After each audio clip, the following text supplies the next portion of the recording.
President Trump is expected to land back in D.C. any minute now after a rally in Rochester, Minnesota tonight that drew thousands, tens of thousands of people. So many people tried to get into the Mayo Civic Center to see the president's speech that the line was literally blocks long.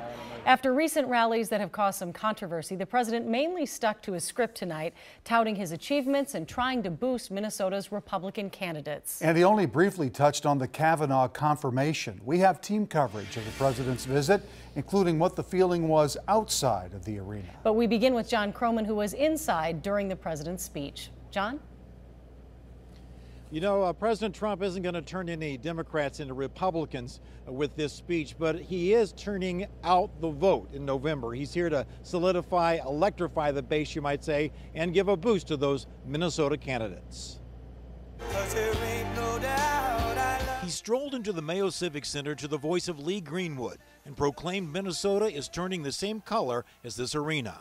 This is supposed to be a Democrat state. I don't think so. The president was here to boost the campaigns of the full Republican slate in Minnesota. Names like Doug Wardlow, Jeff Johnson. President Trump then took a shot at former Senator Al Franken. What, did he fold up like a wet rag, huh? On his way to going after Franken's replacement, Tina Smith. And Tina Smith is voting against Judge Kavanaugh. Can you believe that one? He brought Smith's main challenger, State Senator Karen Housley, to the stage. Thank you so much for coming, everybody. He said Tina Smith way too many times. We need to say Karen Housley a lot more. But in southern Minnesota, he wanted mainly to help Jim Hagedorn, running against Dan Feehan in the 1st Congressional District, and Congressman Jason Lewis, being challenged by Angie Craig in the 2nd District. Radical resistors have to come through Minnesota first.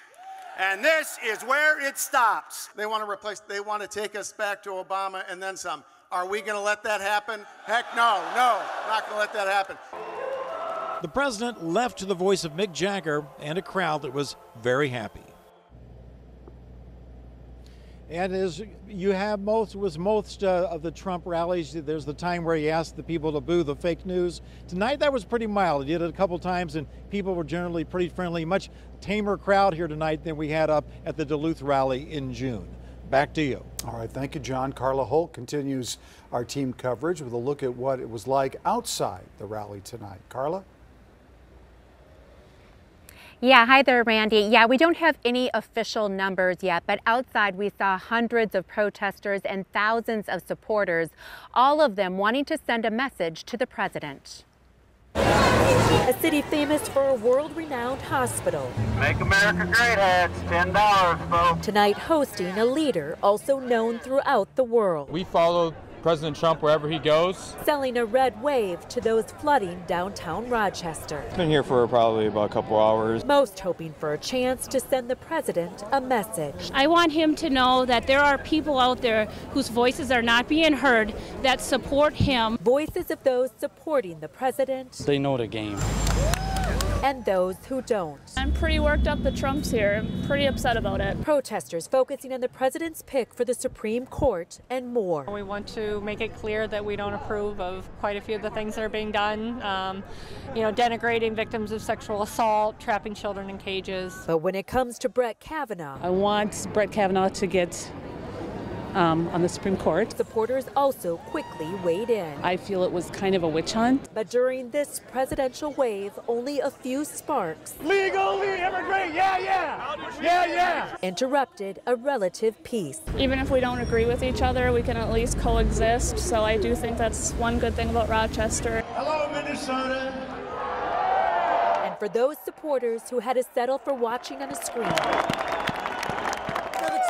still a rave review. Pretty inspirational knowing that, I'm not the only Trump supporter out there. Again, supporters telling us that even if they were turned away, and possibly thousands were, it was still worth it to come to Rochester given the overall experience. Randy and Julie. All right, thank you, Carla. We have continuing coverage of the president's visit to Minnesota right now on KARE11.com and all of our social pages.